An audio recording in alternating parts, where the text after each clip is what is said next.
వీటిలో బ్రేక్ అని చూసినా రేపు తెలంగాణ కాంగ్రెస్ కేంద్ర ఎన్నికల కమిటీ భేటీ కానుంది. ఈ భేటీలో పలు కీలక నిర్ణయాలు తీసుకున్నారు. బస్సు యాత్ర తర్వాత అభ్యర్థులను కాంగ్రెస్ ప్రకటించనున్నట్లు తెలుస్తుంది. బస్సు యాత్ర తదుపరి కార్యాచరణ తర్వాత ఒకేసారి కాంగ్రెస్ అభ్యర్థుల జాబితాను ప్రకటించే ఛాన్స్ ఉంది.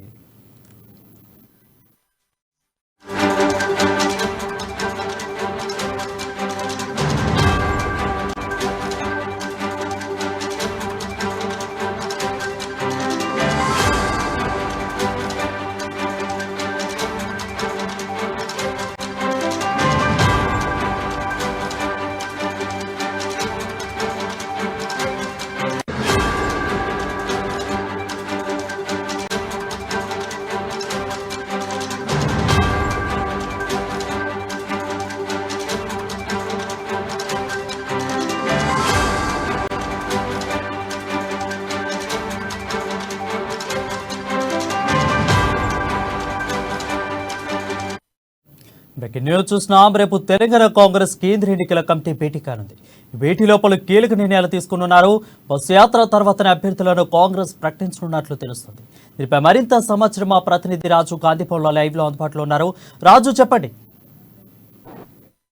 కాంగ్రెస్ పార్టీ కేంద్ర ఎన్నికల కమిటీ మీటింగ్ రేపు సమావేశం కానుంది. ఈ సమావేశంలో పలు కీలక నిర్ణయాలు తీసుకున్నారు. పార్టీకి సంబంధించినటువంటి ముందు ఒక బస్సు యాత్ర నిర్వహించాలని చెప్పి కూడా ఈ మీటింగ్లో ఈ చర్చకు వచ్చే అవకాశం కూడా కనిపిస్తూ ఉంది. ముఖ్యంగా బస్సు యాత్ర తర్వాతే టికెట్ల ప్రకటన ఉంటుంది అని చెప్పి కూడా కాంగ్రెస్ పార్టీ వర్గాలు చెప్తా ఉన్నాయి.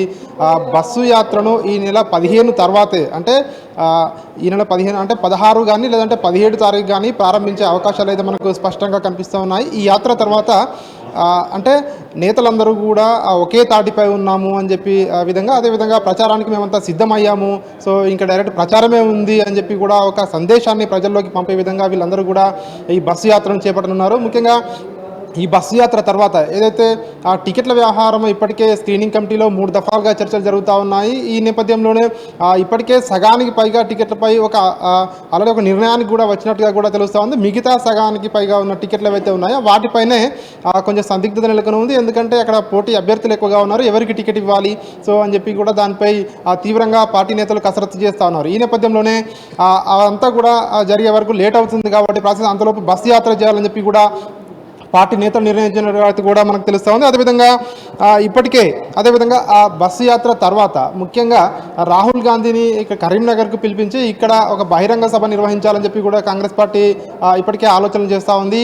ఆ బహిరంగ సభల్లోనే కాంగ్రెస్ పార్టీ మేనిఫెస్టో విడుదల చేయాలని చెప్పి కూడా ఆ పార్టీ నేతలు భావిస్తున్నట్టుగా కూడా తెలుస్తూ ఉంది. మొత్తానికైతే రేపు నిర్వహించబోయే ఏదైతే కాంగ్రెస్ పార్టీ ఎన్నికల కమిటీ మీటింగ్ ఉందో ఈ మీటింగ్లో పలు కీలక నిర్ణయాలు కూడా చర్చకు వచ్చే అవకాశం కూడా కనిపిస్తూ ఉంది. ముఖ్యంగా ఈ మీటింగ్లో ఆ ఫోర్మెన్ కమిటీపై కూడా ఏదైతే కమిటీ వేయడం జరిగిందో జానారెడ్డి ఆధ్వర్యంలో అభ్యర్థులను ఎవరైతే టికెట్ ఆశావాహులు ఉన్నారో టికెట్ రాని వాళ్ళని బుజ్జగించాలనే అంశం ఏదైతే ఉందో దానిపై కూడా చర్చించే అవకాశం ఉంది. ఏ విధమైన ఏదైతే అంటే ఏ విధంగా బుజ్జగించాలి, అదేవిధంగా ఏ విధమైన ఆ పోస్టులు వాళ్ళకి నామినేటెడ్ పదవులు ఏ విధంగా ఇచ్చి భవిష్యత్తులో ఏ విధంగా సో వాళ్ళని పార్టీలో అకామిడేట్ చేస్తామని చెప్పి ఏదైతే భరోసా కల్పించాలో వాటిపై కూడా ఈ మీటింగ్లో చర్చించే అవకాశం మనకైతే కనిపిస్తూ ఉంది. ముఖ్యంగా ఏదైతే సగానికి పైగా టికెట్లు ఉన్నాయో వాటిపై ప్రధానంగా చర్చ జరిగే అవకాశం కూడా కనిపిస్తూ ఉంది. దాంతో సైమల్టేనియస్గా మేనిఫెస్టోపై కూడా ఈ కమిటీలో కూడా రేపటి మీటింగ్లో ఒక నిర్ణయం అయితే తీసుకున్నట్టుగా మనకైతే తెలుస్తూ ఉంది. ముఖ్యంగా కాంగ్రెస్ పార్టీ ఇప్పటికే 6 గ్యారంటీ పథకాలతో ఇప్పటికే అవి ప్రజల్లో బాగా చర్చనీయాంశం అయిపోయింది. సో ఇప్పటికే అంటే ఇతర పార్టీలు కూడా ముఖ్యంగా అధికార పార్టీ బీఆర్ఎస్ పార్టీ కూడా వాటికి ధీటుగా కూడా ఏదైతే మేనిఫెస్టో తయారు చేస్తున్నటువంటి లీకులు ఏవైతే ప్రభుత్వ పెద్దలు ఇస్తున్నారో సో వాటికి అనుగుణంగా కూడా మేనిఫెస్టో ఉండాలి అని చెప్పి కూడా కాంగ్రెస్ పార్టీ భావిస్తూ ఉంది.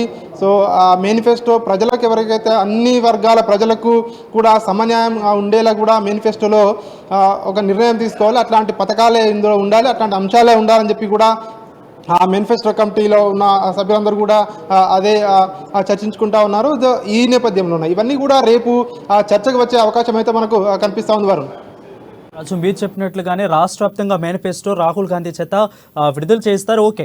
కానీ బస్సు యాత్ర ద్వారా జిల్లాల వారీగా కొత్తగా మేనిఫెస్టోని కాంగ్రెస్ పార్టీ అయితే ప్రవేశపెట్టబోతుంది. సో జిల్లాల వారీగా ఈ బస్సు యాత్ర ద్వారా విడుదల చేస్తారు మేనిఫెస్టోని. నియోజకవర్గానికి ఒక మేనిఫెస్టోని బస్సు యాత్ర ద్వారానే వీళ్ళు సాగిస్తారన్నది చర్చనీయాంశమైంది. సో ఇది మాటలు ఎంతవరకు నిజం ఉంది? ఎస్ వరుణ్, మీరు అన్నట్టు అంటే స్థానికంగా ఒక్కొక్క నియోజకవర్గంలో చూసుకుంటే ఒక్కొక్క జిల్లాలో చూసుకున్నట్టయితే పరిస్థితులు వేరుగా ఉంటాయి. ఏదైతే ఒకేసారి ఇచ్చే మేనిఫెస్టో ఏదైతే ఉందో అది అన్ని ప్రాంతాలకు సమన్యాయం చేయలేదని చెప్పి కూడా కాంగ్రెస్ పార్టీ భావించింది. ఈ నేపథ్యంలోనే జిల్లాల వారీగా కూడా ఆ మేనిఫెస్టో ఉండాలి అని చెప్పి కూడా ఒక నిర్ణయం తీసుకున్నారు. ఈ నేపథ్యంలోనూ ఆయా జిల్లాల్లో కూడా ప్రచారానికి వెళ్ళినప్పుడు ఆయా జిల్లాల నేతలతో లేదంటే కీలక నేతలతో ఆ మేనిఫెస్టోని కూడా ప్రకటించే అవకాశం కూడా కనిపిస్తూ ఉంది. ఈ నేపథ్యంలోనే మెయిన్ మేనిఫెస్టో మాత్రం జాతీయ నాయకులైనటువంటి నేతలతో కూడా ప్రకటించే అవకాశం కనిపిస్తుంది. అదేవిధంగా జిల్లాలో అయితే మేనిఫెస్టోలు ఉన్నాయో అవి స్థానిక రాష్ట్ర నాయకులతో ప్రకటించే అవకాశం కూడా కనిపిస్తూ ఉంది. ముఖ్యంగా అంటే అధికార బీఆర్ఎస్ పార్టీని ఎదుర్కోవాలంటే వ్యూహాలకు పదును పెట్టాలి, ధీటుగా ఎదుర్కోవాలి. సో ఈ వ్యూహాలు కూడా బీఆర్ఎస్ పార్టీకి అందకుండా ఉండాలని చెప్పి కూడా కాంగ్రెస్ పార్టీ భావిస్తూ ఉంది. ఈ నేపథ్యంలోనే రేపటి మీటింగ్లో పలు కీలకమైన నిర్ణయాలు ముఖ్యంగా మేనిఫెస్టోపై అదేవిధంగా బస్సు యాత్రపై పలు కీలక నిర్ణయాలు తీసుకునే అవకాశం కూడా కనిపిస్తుంది. అదేవిధంగా ఈ నెల 15 తర్వాత అంటే 16 కావచ్చు లేదా 17 తారీఖులో ఒక బస్సు యాత్ర కూడా ప్రారంభించే అవకాశం అయితే మనకు స్పష్టంగా కనిపిస్తూ ఉంది వారు.